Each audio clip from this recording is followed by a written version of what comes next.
O nosso convidado de hoje é o professor Dr. Roberto Dumas, professor de Economia do INSPER. É um prazer tê-lo conosco. É um prazer estar aqui novamente, doutor Cury. Prazer. Nos conte a sua avaliação, sua análise de como é o encerramento de 2021.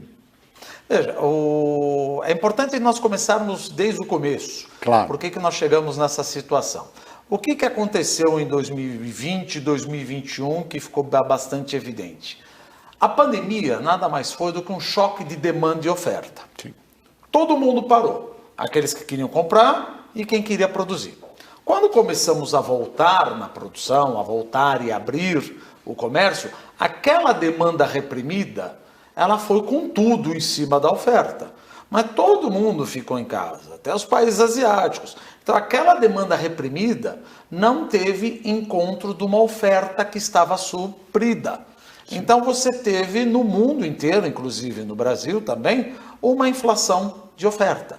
Subiu o preço do gás, subiu o preço do petróleo, subiu o preço do fertilizante por causa de uma crise energética, tanto na Europa quanto, por exemplo, o furacão Ida nos Estados Unidos, a crise energética na China por causa do carvão. Então tudo isso acabou subindo e pegou o Banco Central com uma taxa de juros aqui no Brasil de 2% ao ano.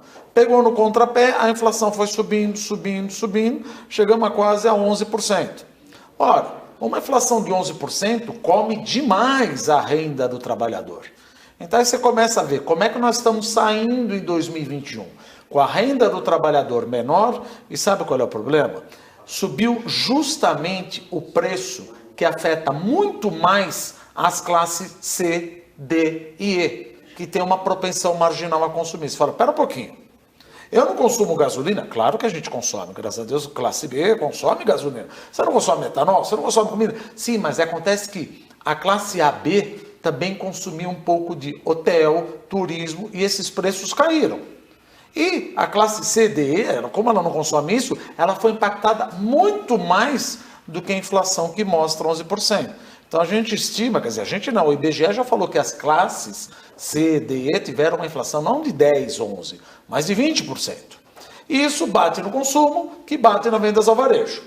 Volta e corta para o Banco Central. Como é que eu vou ajustar isso daí? Subindo os juros. Puxa vida, então eu vou prejudicar mais ainda a maneira de como eu vou entrar em 2022. Olha como nós estamos fechando em 2021, doutor Cury. Com uma renda menor, uma inflação 11% e o Banco Central querendo puxar juros até mais ou menos 12 ano que vem. Na prática, nós temos quebra da cadeia produtiva, que foi interrompida por vários motivos. Exato. Dentre os quais aqueles que foram colocados. Nós temos a perda do poder aquisitivo das pessoas, que caiu no mínimo 10%. Na verdade, em certos casos, bem mais de 20%, mas enfim, 10, 20, pouco importa. Teve a perda do poder de compra. E a oferta também totalmente desbalanceada, estrangulada. Conseguindo atender. E com o horizonte de que teremos menos gente com dinheiro para comprar bens, produtos e serviços. E com o horizonte de elevação de taxa de juros. Este é o resumo de 21. Exatamente. E como é que é o horizonte, ou o possível horizonte, que se vê para o ano que vem? Veja, como nós estamos fechando em 2021, é como nós vamos abrir em 2022. O que eu quero dizer? A inflação está 11%, nós estamos projetando que ela deva cair 5,1%. Só que ela não vai cair 5,1% assim. Ela vai cair 5,1% porque o Banco Central puxou a taxa de juros de 2% para 7,75%, 9,25% e, quiçá, vai beliscar os 11,5% a 12%. Por que vai cair? Porque vai ter um recuo na atividade econômica e todo aquele choque de oferta, por exemplo, petróleo, energia elétrica. Para que se puxa a taxa de juros? Para que, apesar de ser um choque de oferta, aliás, isso é uma discussão que todo mundo tem. Veja, não adianta puxar a taxa de juros, que é um choque de oferta. Eu não consigo mexer no preço do petróleo. É verdade, mas você consegue limitar a capacidade do comprador de que o vendedor repasse esse aumento para toda a cadeia. Porque economia, no final, o que é? Maximizar o bem-estar da maioria, não da minoria. Então vai ter gente com uma margem menor aí. Esse é o objetivo do Banco Central.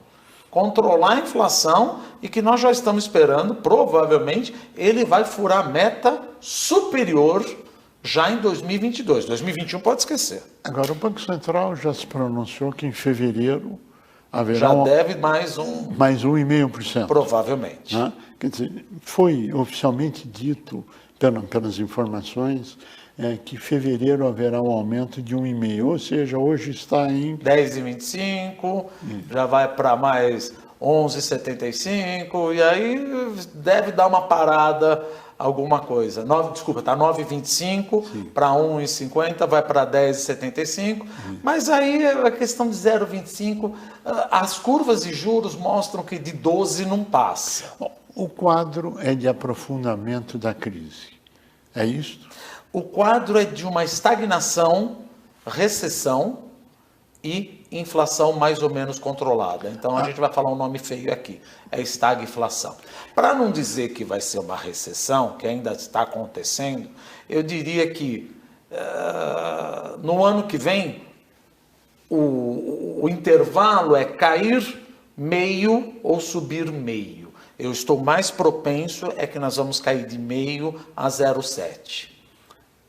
O PIB, o crescimento em 2022, em 2022, comparado a 2021. Comparado a 2021. Que já é um índice, um patamar menor do que nós tínhamos no passado. Sim, porque é Uma muito falacioso. É uma base deteriorada? Porque é muito falacioso falar, mas nós crescemos 4,70. Não, mas isso é uma herança estatística. Eu estava no fundo do poço, subi, não significa que eu cresci. Estou passando de uma base muito depreciada. Sim. Então, você entrar, o que é herança estatística? Você pega 100, 100, 100 e 200. Você vai ver que, na média, vai dar 500 dividido por 4, tal, 125. Se eu não crescesse nada, o que é herança estatística? Se eu não crescesse nada em 2021, comparado com o quarto tri de 2020, nós teríamos um crescimento de 4,71. Para você ter uma ideia como é calculado o PIB. Então, por exemplo, os mais desavisados falam, mas nós crescemos 4,70. Tecnicamente, não.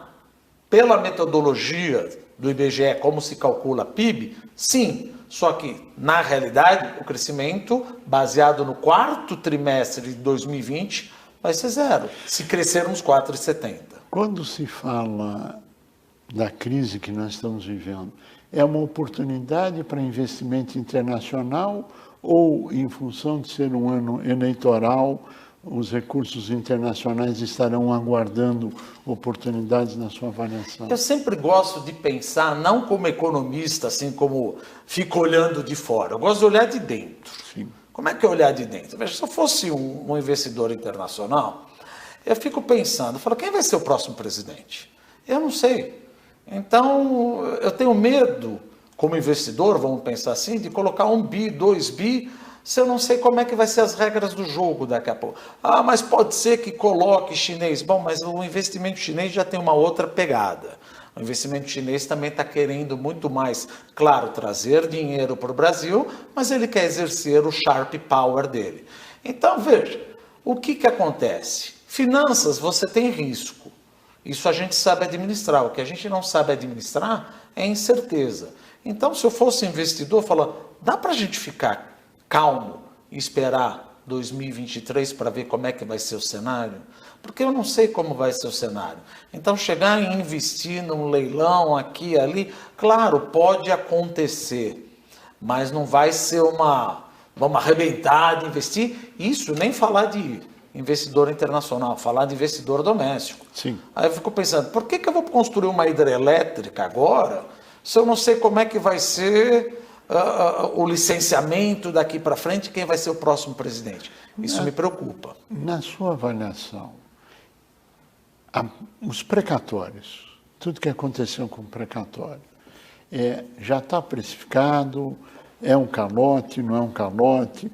Qual a sua análise profissional sobre o tema? É óbvio que é um calote. É óbvio. Olha, eu não esperava. Não, só pode não estar esperando. Nós tivemos aí 50, 60 bilhões pago.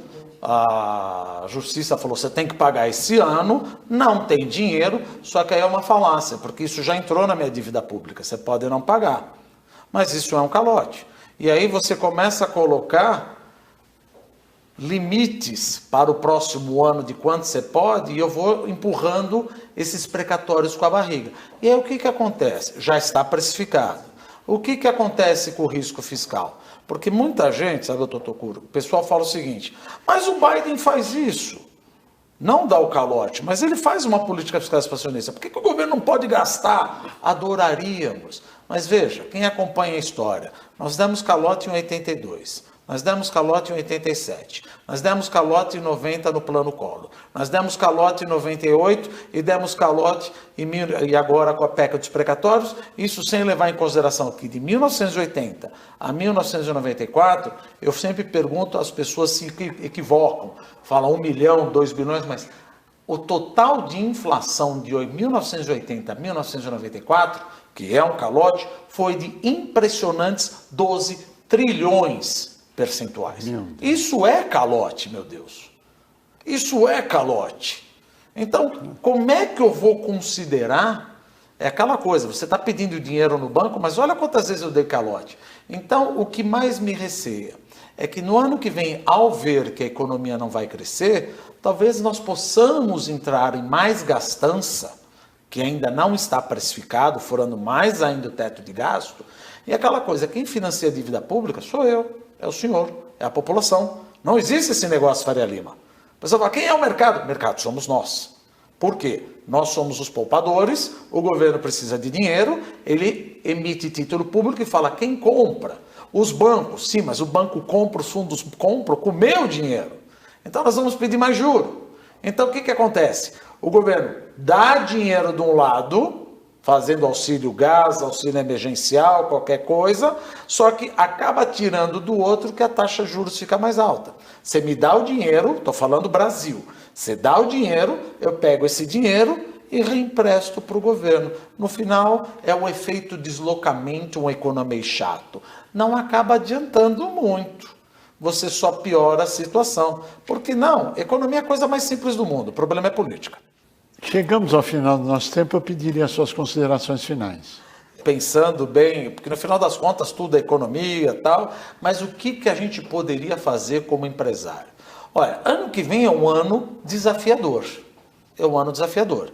Existem operações que alguns bancos podem fazer, existem operações, nem banco, mas vamos pensar, operações de mercado de capitais, desmobilizar. O que é desmobilizar? Porque tem muita empresa imobilizada e você tem alguma estrutura de mercado de capitais que você pode vender essa empresa ou vender esse parque industrial e alugá-lo. Ou seja, você limpa o seu balanço, paga as suas dívidas, fica com um balanço melhor. É importante que a gente sempre fala que a empresa tenha absolutamente consciência de qual é a missão dela. A missão dela, por exemplo, um transportador, que é uma transportadora, a missão dela não é se mobilizar e comprar caminhão. A missão dela é transportar. Então, alugue os caminhões para não se mobilizar e não se endividar no momento de aumento de taxa de juros. Nós queremos agradecer muito a sua participação, o seu brilhantismo e essa aula de economia sirva para muita gente. A você que esteve conosco, nosso mais profundo agradecimento, com a certeza que estaremos juntos na semana que vem. Até lá!